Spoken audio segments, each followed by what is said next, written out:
tu peux réajuster la caméra, descendre un peu, là, et puis te rapprocher pas trop parce que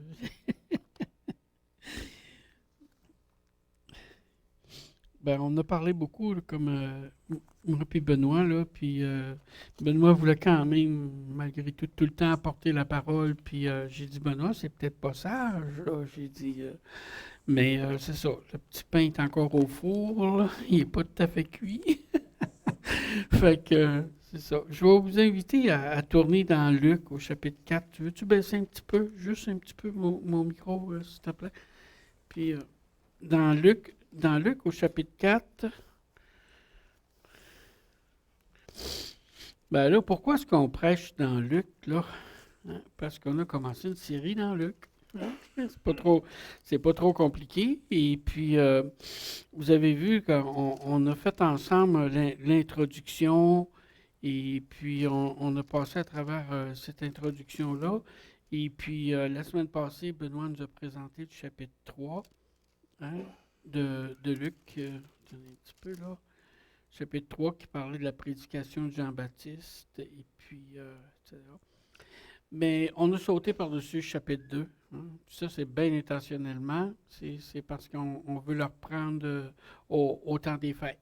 Et puis, qui parle de la naissance.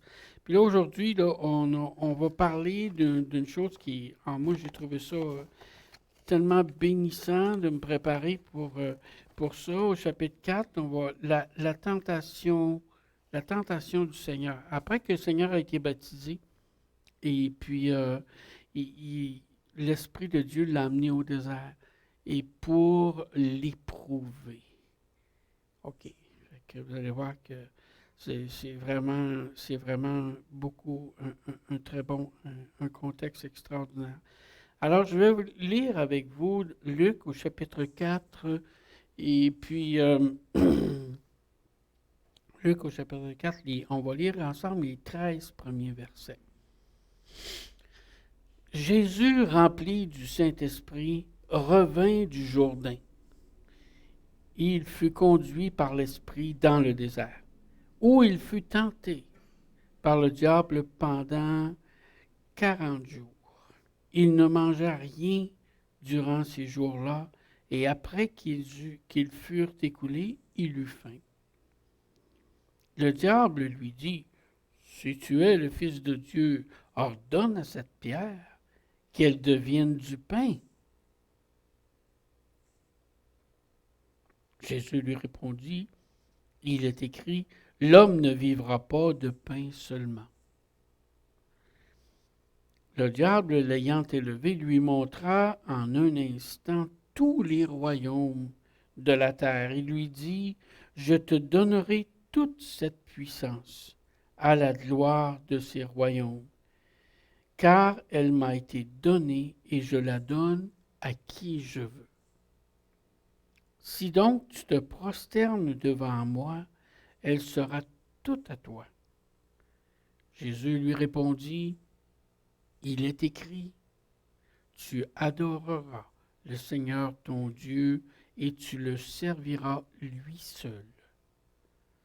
Le diable le conduisit encore à Jérusalem et le plaça sur le haut du temple et lui dit, si tu es le Fils de Dieu, jette-toi d'ici en bas, car il est écrit, il donnera des ordres à ses anges à ton sujet, afin qu'ils te gardent, et ils te porteront sur les mains de peur que ton pied ne heurte contre une pierre.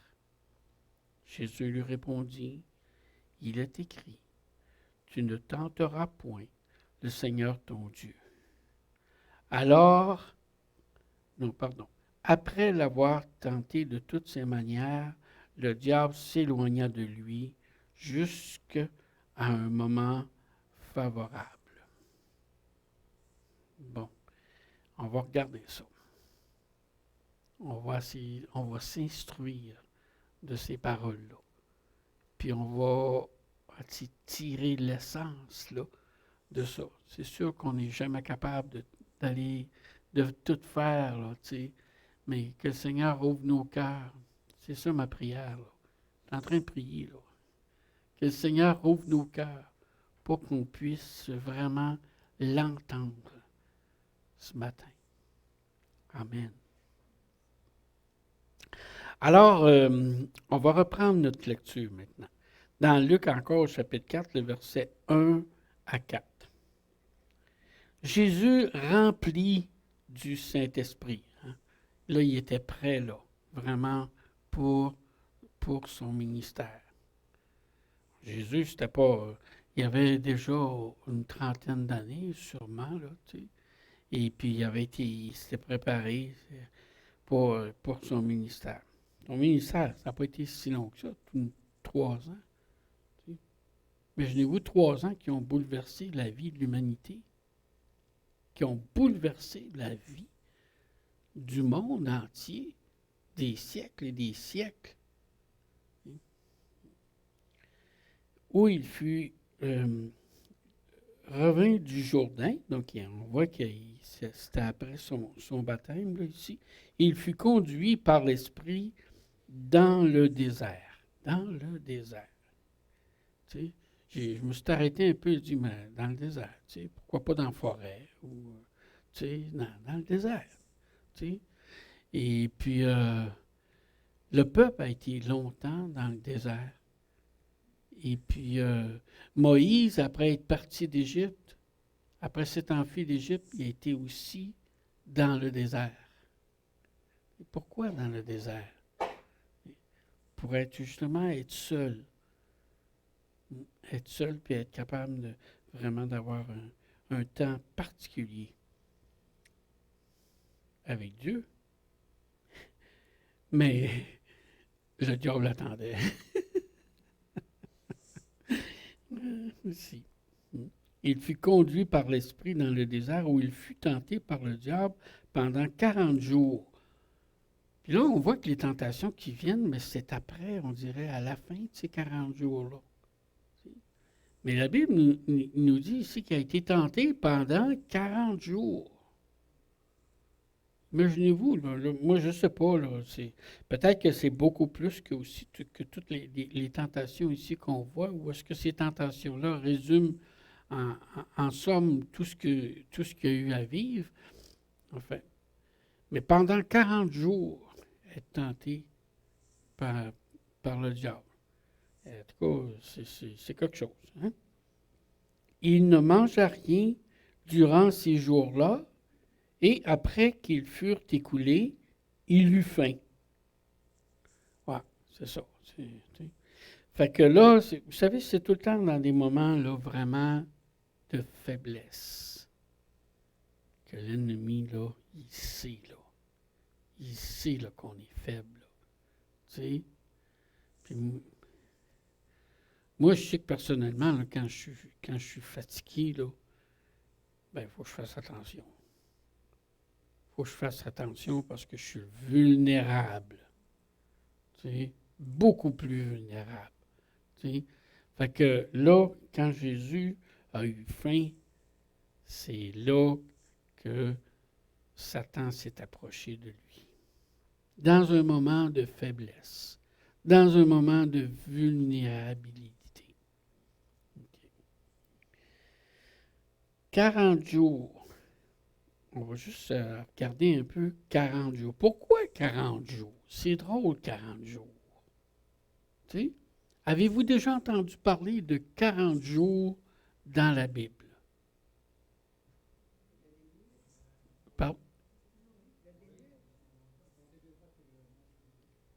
Bon, et voilà. On va regarder Genèse, chapitre 7, verset 4. Car encore 7 jours, et je ferai pleuvoir sur la terre 40 jours et 40 nuits, et j'exterminerai à la face de la terre tous les êtres que j'ai faits. Là, on dirait que je pense que c'est la première fois qu'on entend parler des 40 jours. Mais aussi, je voulais vous apporter une petite précision. Là. Les chiffres, là, je ne veux pas frapper personne. OK. Mais c'est drôle ici qu'ils disent encore 7 jours. Pourquoi 7 jours? Tu sais? Pourquoi pas 5? Tu sais? Noé, là, puis ceux qui étaient là dans l'arche, ils devaient trouver ça long, là. Ils devaient commencer à manger le bas. Tu sais? Mais non. Il y a des raisons à ça. 7 jours. 7 jours. Et je ferai pleuvoir sur la terre 40 jours et 40 nuits. OK. La première fois. Pour 40 jours, c'est quand même assez particulier, là. OK? Dans l'Exode, au chapitre 24, c'est à ça que Gaétan faisait référence aussi, là.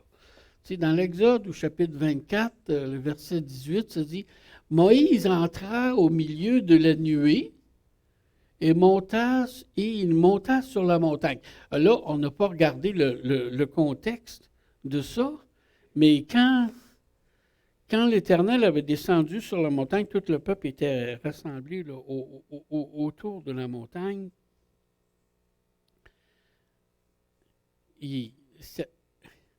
Ça a été pendant 6 jours que le feu était pris sur la montagne, puis les gros tremblements, puis tout ça. Puis Moïse est monté le 7e jour. Encore 7 jours. Voyez-vous? Et puis, et il monta sur la montagne. Moïse demeura sur la montagne 40 jours et 40 nuits. C'est drôle, hein? OK. Dans un roi, celle-là est bonne. Ils sont toutes bonnes, là, mais dans un roi, chapitre 19, le verset 8. Bon, là, on parle de Élie le prophète. Il y en a différents Élie là, dans la Bible qu'on voit là. Mais Élie le prophète, il venait de faire un grand ménage sur le mont Carmel. Et puis, il y avait eu une grande confrontation entre lui et tous les prophètes de Baal. Et puis, c'était à la fin il n'y avait pas plu pendant combien de temps? 3 ans et demi. 3 ans et demi. Hein, une autre affaire. Pourquoi 3 ans et demi? Hein? L'Apocalypse. Tu sais? Fait que, voyez-vous, hein, dans la Bible, là, c'est intéressant quand on s'arrête puis qu'on regarde, puis qu'on suit là, les choses. Il n'y avait pas plu pendant 3 ans et demi, puis là, il y avait eu, moi, c'était un passage que j'aime tellement, là, tu sais. Quand Élie prie, là, puis il dit à tous les prophètes de Baal, là, allez-y, puis priez, puis il ne vous a pas entendu, il doit dormir, votre Dieu, là, tu sais, je te dis, puis, on s'amuse. Il est parti en vacances, tu sais. Non, il est en train de texter. En tout cas, tu sais. Et puis, là, lui, il a fait très rare. Inonder le feu, inonder tout le bûcher, puis tout ça. Puis quand le feu d'Éternel est descendu, vous lirez ce passage-là, dans 1 Roi, chapitre 19, 18-19. Quand le feu est descendu, là, il n'a pas juste brûlé le bûcher, il a tout brûlé les roches, il a tout brûlé, tout a disparu. La puissance de Dieu. Amen. Il faut faire attention. Hein. Fait qu'il se leva, puis là, il s'est poussé parce que là, sa tête avait été mise à prix. Tu sais? Jézabel, elle y avait dit, toi, là, elle dit, demain, si je t'ai pas fait ce que tu as fait aux autres, c'est. Fait que là, Élie s'est poussé. Et puis, il se leva, mangea et but, et avec la force que lui donna cette nourriture, il marcha 40 jours et 40 nuits jusqu'à la montagne de Dieu. Moreb.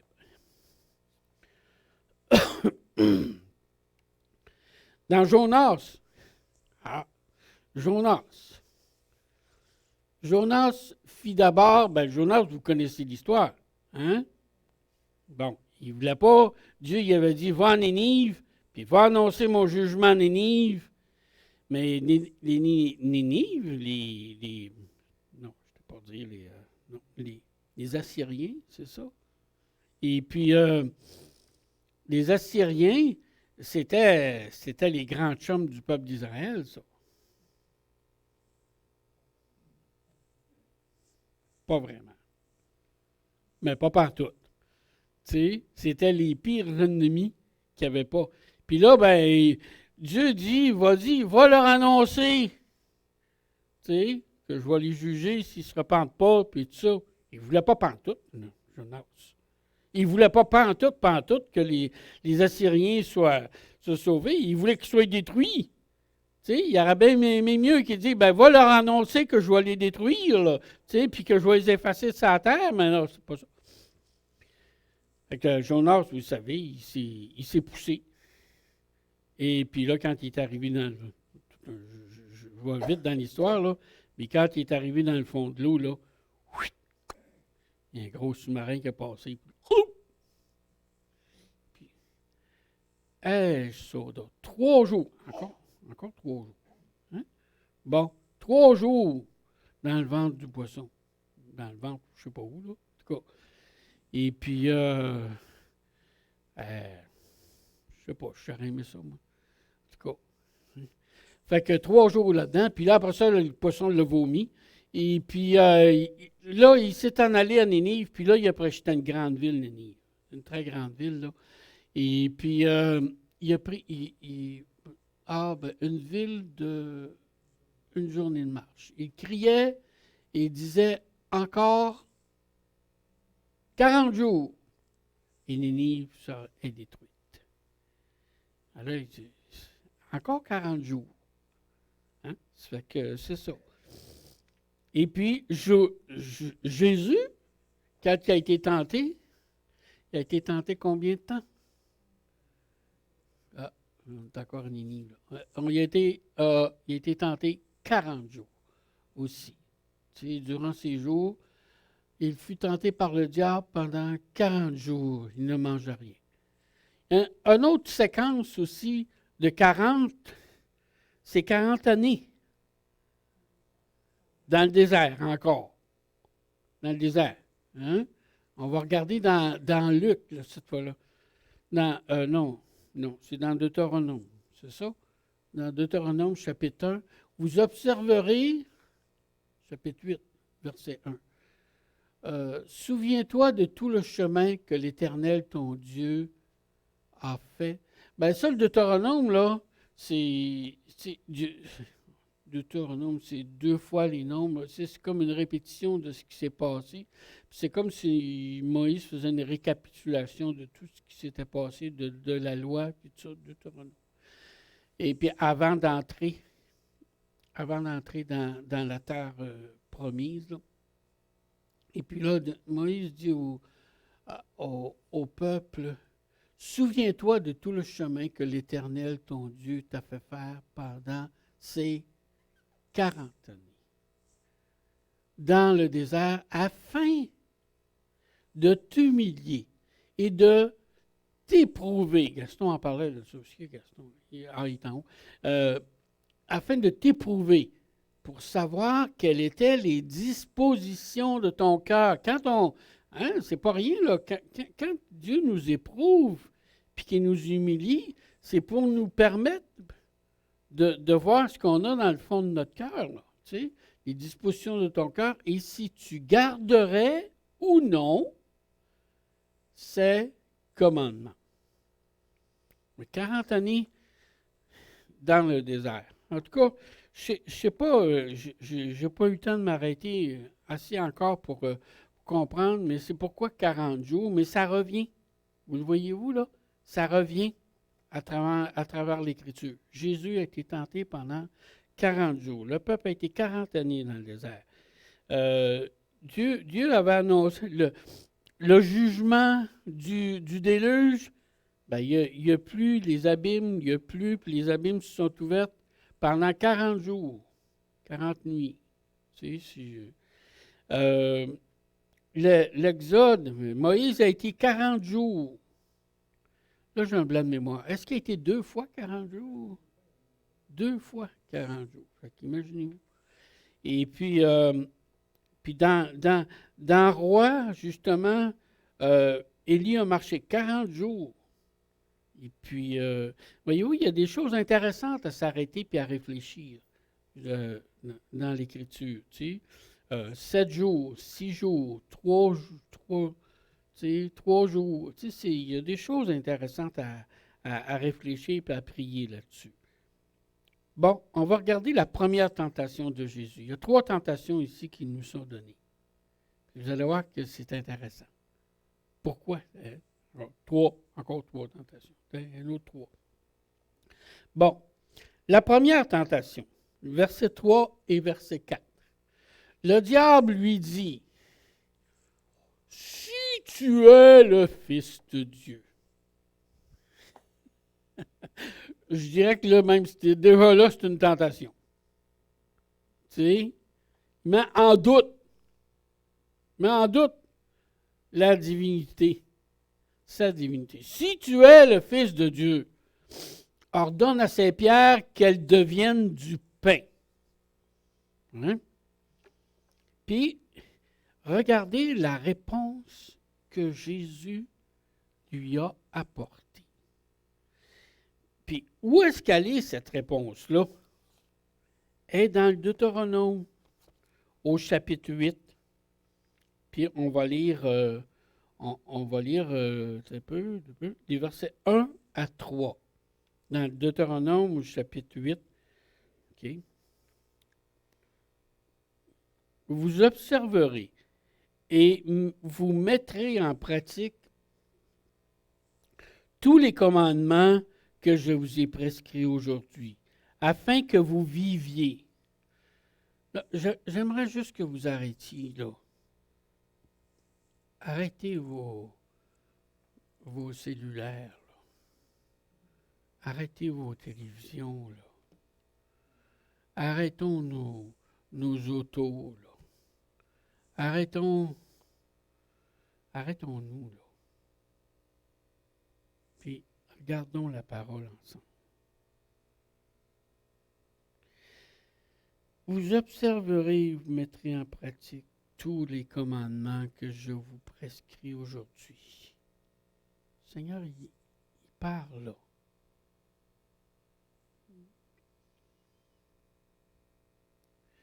Vous observerez et vous mettrez en pratique tous les commandements que je vous prescris aujourd'hui, afin que vous viviez, que vous multipliez, que vous entriez en possession du pays que l'Éternel a juré de donner à vos pères. Souviens-toi de tout le chemin que l'Éternel, ton Dieu, t'a fait faire pendant ces 40 années dans le désert. En avez-vous vécu des périodes de désert? En avez-vous vécu des périodes d'épreuve? Est-ce qu'on s'en souvient? Ou si on oublie tout? Part de plus belle. Souviens-toi de tout le chemin que l'Éternel, ton Dieu, t'a fait faire pendant ces 40 années dans le désert, afin de t'humilier, de t'éprouver, pour savoir quelles étaient les dispositions de ton cœur, si tu garderais ou non ses commandements. Il t'a humilié. Regardez la parole de Jésus que Jésus a citée, là, s'en vient, là. Il t'a humilié, il t'a fait souffrir de la faim. Jésus, qu'est-ce que la Bible dit dans Luc 4? Il eut faim. Il t'a humilié, il t'a fait souffrir de la faim, il t'a nourri de la manne que tu ne connaissais pas. Le mot manne, ça veut dire, qu'est-ce que c'est ça? C'est ça que ça veut dire, le mot manne. Ils ont trouvé du qu'est-ce que c'est ça? Ils ont appelé ça du qu'est-ce que c'est ça? C'est ça, la manne, hein? C'est ça que ça veut. C'est ce qu'on m'a appris, moi. Et puis, que tu ne connaissais pas, et que tu n'avais pas connu, et que n'avaient pas connu tes pères afin de t'apprendre, puis là, que l'homme ne vivra pas de pain seulement. Avez-vous déjà entendu ça? Mais que l'homme vit de tout ce qui sort de la parole de l'Éternel. Ça, là, c'est vraiment quelque chose. C'est vraiment quelque chose. Tu sais, l'homme ne vivra pas de pain seulement. Mais de quoi? Mais de toute parole qui sort de la bouche de l'Éternel. De l'Éternel. Ah, OK. Fait que là, le diable, il dit, hey, tu vas crever de faim si tu ne manges pas. Fait que là, prends ton pouvoir, puis transforme cette roche-là là, en pain. Non. Tu sais, il dit non. Il dit, moi, ma nourriture, c'est de suivre la parole du Seigneur. Vous allez voir pourquoi. Après ça, la deuxième tentation, versets 5 à 8 dans Luc, chapitre 4.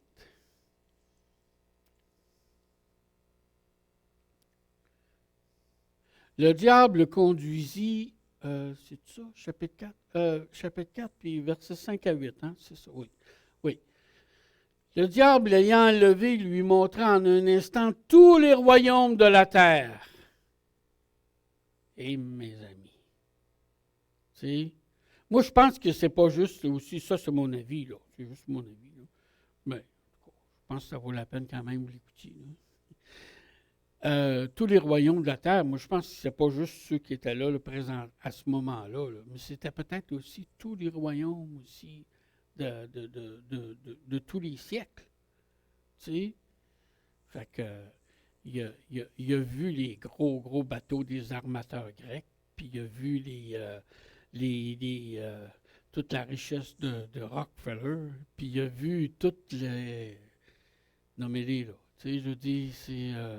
tous les pays, les Émirats unis, toute la puissance du pétrole. En tout cas, il a tout vu ça, tu sais, dans mon avis. Et puis la gloire de tous ces royaumes, car elle m'a été donnée et je la donne à qui je veux. Ah oui, Satan, là, c'est lui qui est le boss, là, pour le moment. Okay? Si donc tu te prosternes devant moi, elle sera toute à toi.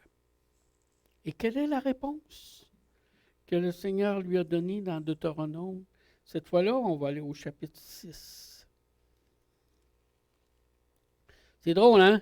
Le peuple entrait après le désert, le peuple entrait dans la terre promise, comme Jésus dans le désert va entrer dans son ministère. Fait que Jésus semblerait, en tout cas, avait cette pensée-là dans sa tête, dans son cœur. Puis il répond à Satan, chapitre 6, versets 13 et 14. Tu craindras l'Éternel ton Dieu, et tu le serviras, et tu jureras par son nom. Hein, puis y a-t-il un autre verset aussi? Vous n'irez point après d'autres dieux, d'entre les dieux des peuples qui sont autour de vous. Tu n'auras pas d'autres dieux devant ma face, puis tu ne te mettras pas à genoux.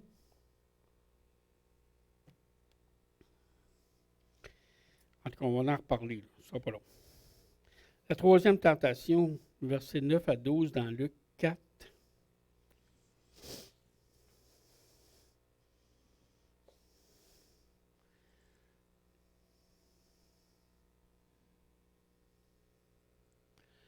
Le diable conduisit encore à Jérusalem. C'est une ville extraordinaire, ça, Jérusalem. Puis elle n'a pas fini de nous épater, Jérusalem. Il le plaça sur le haut du temple.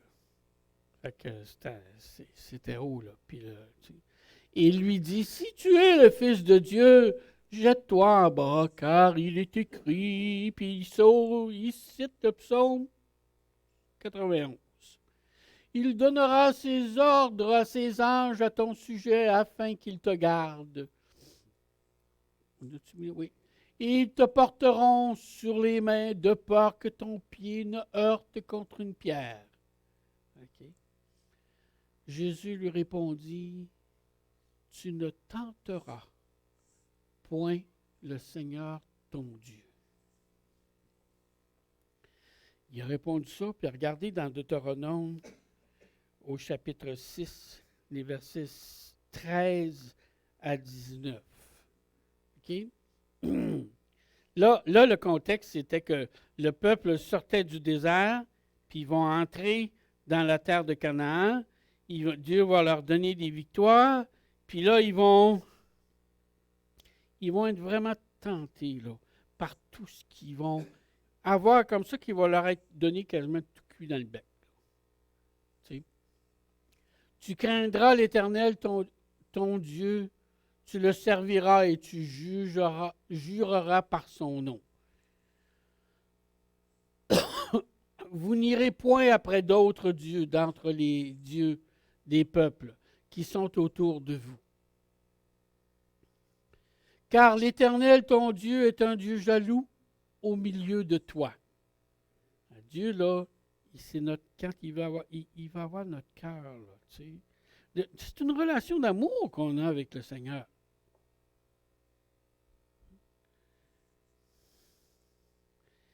Des ménages à trois, là.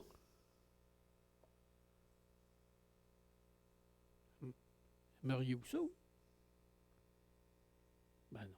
Hein? Bon. Mais le Seigneur non plus, il n'aime pas ça. Tu sais? Car l'Éternel, ton Dieu, est un Dieu jaloux au milieu de toi. La colère de l'Éternel, ton Dieu, s'enflerait contre toi. Il t'exterminerait dessus la terre. Vous ne tenterez point l'Éternel, votre Dieu, comme vous l'avez tenté à Massa. Il n'y avait pas d'eau, puis il s'est mis à chialer. Dieu les avait. Mais vous observerez les commandements de l'Éternel, votre Dieu, ses ordonnances et ses lois qu'il nous a prescrites.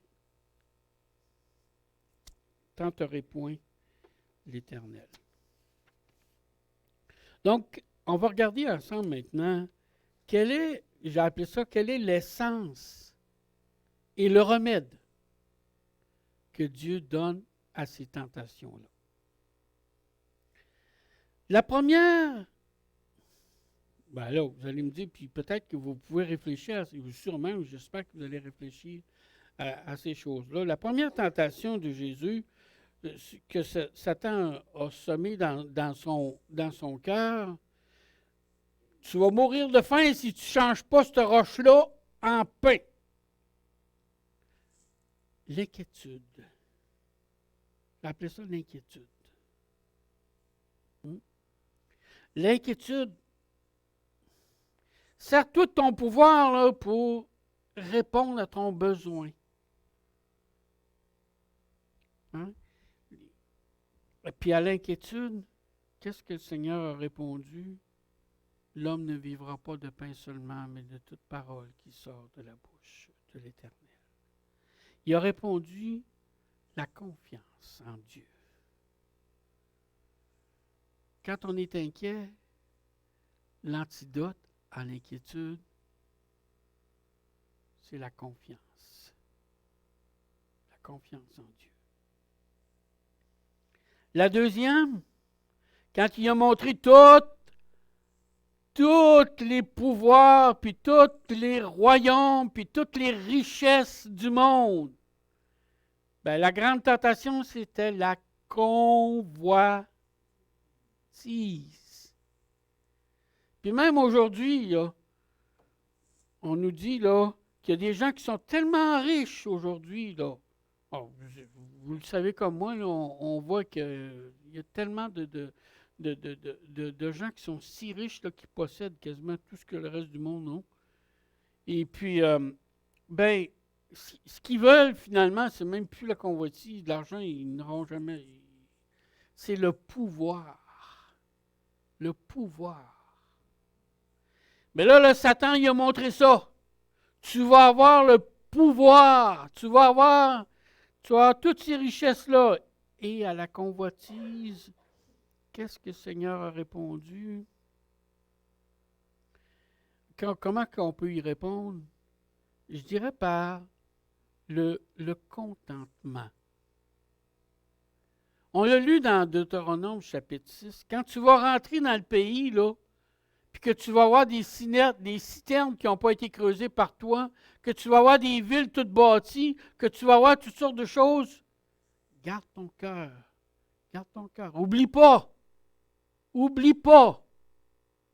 que c'est moi qui...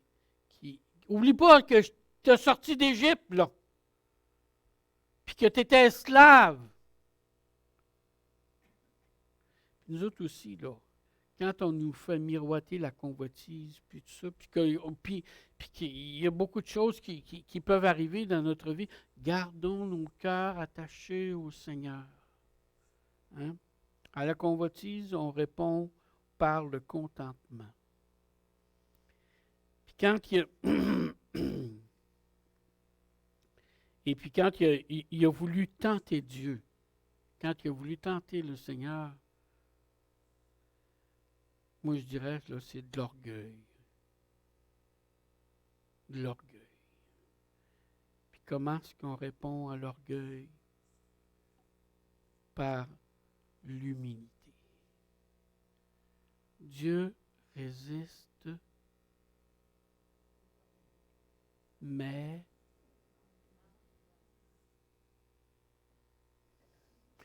peut-être, Michel, est-ce que tu pourrais mettre le Proverbe 27, verset 3, 23.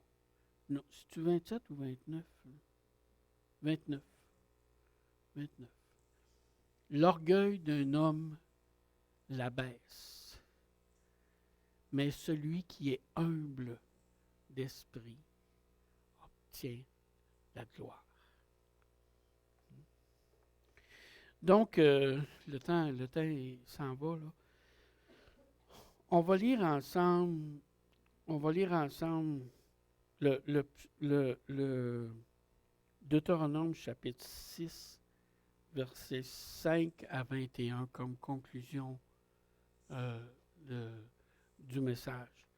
Puis, j'ai demandé à Michel de faire jouer une petite musique là, pendant ce temps-là. Mais j'ai demandé où je te demande. Là.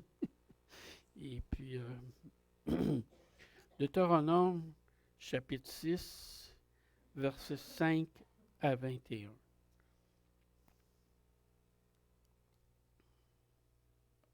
Mais là, pas trop fort parce qu'il faut que je parle aussi. Tu aimeras l'Éternel, ton Dieu, de tout ton cœur. Je ne sais pas si tu peux la mettre à l'écran aussi, chapitre 6, verset 5, dans Deutéronome.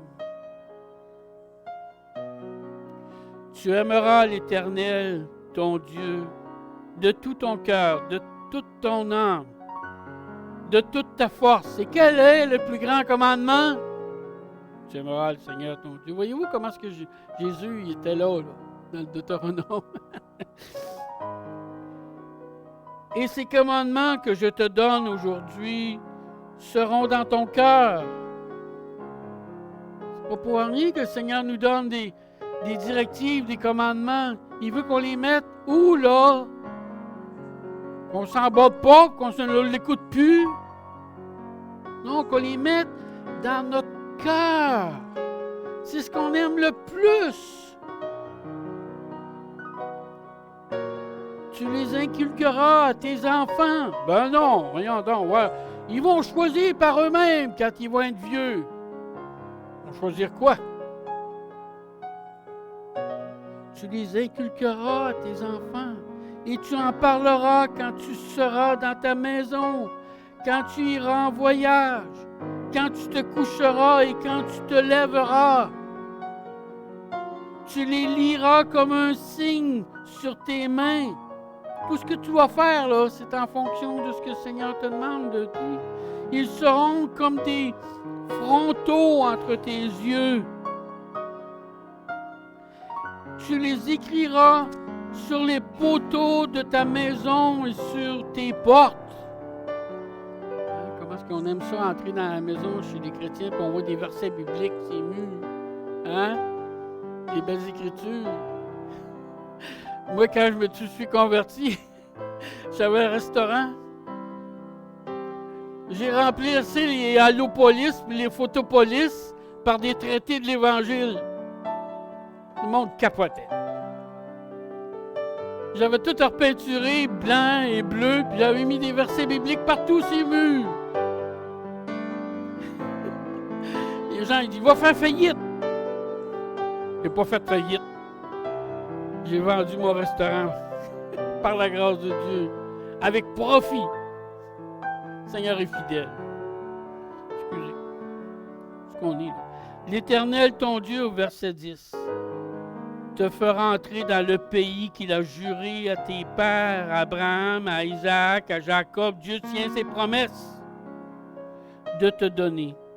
Tu posséderas de grandes et bonnes villes que tu n'as point bâties, des maisons qui sont pleines et toutes sortes de biens que tu n'as point remplis, des citernes creusées que tu n'as point creusées, des vignes et des oliviers que tu n'as point plantés. Ils ont tout cuit dans le bec. Lorsque tu mangeras et te rassasieras, garde-toi d'oublier qui t'a fait sortir du pays d'Égypte, de la maison de servitude. Hein? Comment est-ce que le Seigneur est venu nous chercher? Comment témoignage qu'on entend de dire « J'étais dans le fond du baril ». C'est là que le Seigneur est venu nous chercher. Et tu craindras l'Éternel, ton Dieu, tu le serviras et tu jureras par son nom.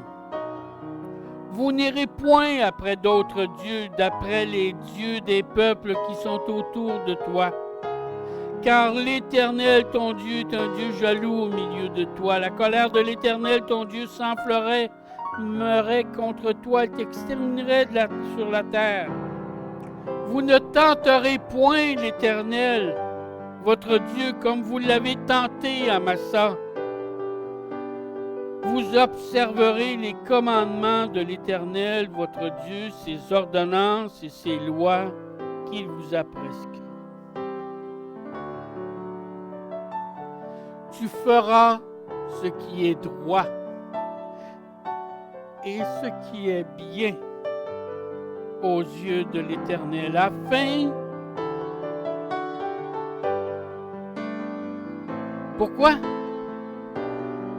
Afin que tu sois heureux et que tu entres en possession du bon pays que l'Éternel a juré à tes pères de te donner, après qu'il aura chassé tous tes ennemis devant toi, comme l'Éternel te l'a dit.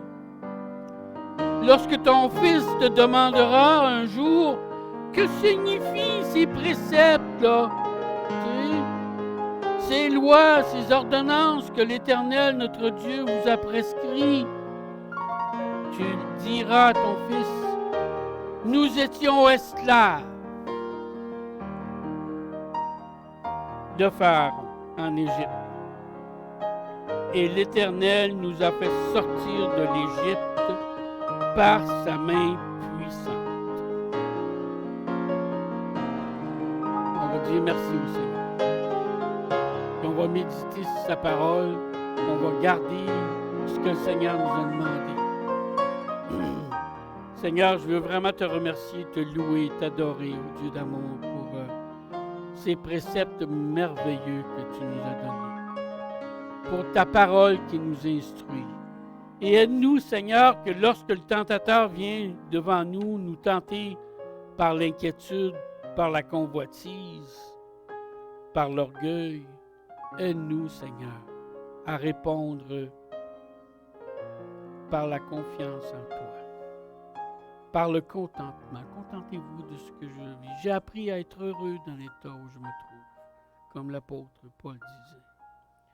Aide-nous, Seigneur, à rester humble. Que ton beau nom soit loué, Seigneur. Amen. Soyez bénis. On va continuer dans Luc, chapitre 4, dans les semaines qui vont... Luc 4, 5, dans les semaines qui vont venir. Bonne semaine.